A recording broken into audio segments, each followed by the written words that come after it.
vous enlevez les 545 officiers tout rwandais des FARDC, il n'y a plus de crise. Voilà la solution. Par l'élection, par les concertations, le dialogue. On en a eu combien de dialogues? J'en ai compté 54, qui n'ont abouti à rien. Donc, la MONUSCO et l'ONU et la communauté internationale admettraient pendant une seconde que la crise congolaise est de type ethnique, qu'il n'y a pas de Tutsi rwandais. Pour ceux qui connaissent un peu l'histoire, c'est une insulte. Il n'y a pas de Tutsi congolais, bon Dieu. Le Rwanda a été créé au XVIIe siècle avant la création de l'État indépendant du Congo. Et le Rwanda fut une colonie allemande.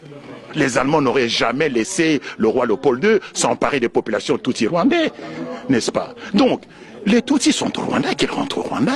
Qu'il y ait des Tutsis de nationalité congolaise, oui. Mais des Tutsis congolais, il n'y en a pas parce que les Tutsis n'ont pas de terre au Congo. Il n'y a pas de terre appartenant aux Tutsis sur le territoire congolais. De même qu'il y a des Congolais qui habitent en Belgique, il y a des Balouba, des Bayansi, des Batédra qui vivent en Belgique, mais il n'y a pas de Batété la belge, il n'y a pas de Balouba belge, parce que nous n'avons pas de terre ici, nous n'avons que la nationalité.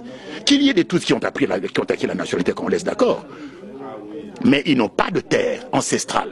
Nous avons la liste, qui se trouve ici d'ailleurs au musée de Tervuren, de toutes les ethnies bantous qui ont cédé leur terre au roi Léopold II pour constituer l'État indépendant du Congo. Parce que l'État indépendant du Congo, l'EIC, contrairement aux autres pays africains, a été créé par fusion de terres, par addition de terres, appartenant à une quinzaine de royaumes et d'empires et à quelques centaines de communautés traditionnelles africaines bantous.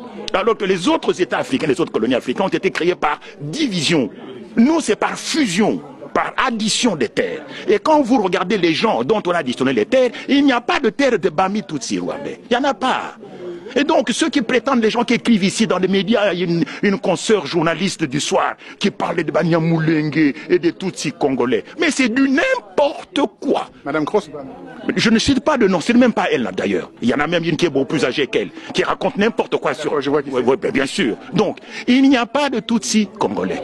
De même qu'il n'y a pas de Batété là, belge. Donc, la guerre du Congo vient du fait que les Tutsis veulent créer au Congo, au dépend du territoire congolais, un Tutsi land, un foyer national Tutsi, où ils vivraient en population majoritaire, où ils seraient plus exposés à un risque de génocide. Et ce territoire, ils veulent le prendre où? Au Kivu. C'est pour ça que le Kivu n'a pas été impliqué dans la réforme administrative. Toutes les autres provinces ont été découpées, sauf le Kivu. Et puis on nomme qui? On nomme Azarès Roubert, un Tutsi rwandais, comme ministre de la décentralisation. Tiens. Mais ça se voit comme le nez au milieu de la figure. Il y a un plan rampant de balkanisation du Congo et de la création du Tutsiland. Et ce qui s'est passé au Kivu, où on a massacré les chefs coutumiers, c'est ce à quoi on assiste aujourd'hui avec les Kamwina Sampo, c'est le même scénario. Donc la crise congolaise est de type ethnique. Et le reconnaître, ce n'est pas faire preuve de tribalisme, c'est en finir une bonne fois pour toutes avec le mensonge et l'hypocrisie. Qu'on admette qu'il n'y a pas de Tutsi congolais, que les Tutsis du Congo, et notamment ceux de l'armée en particulier, les 545 officiers, rentrent chez eux au Rwanda, et il n'y a plus de crise au Congo.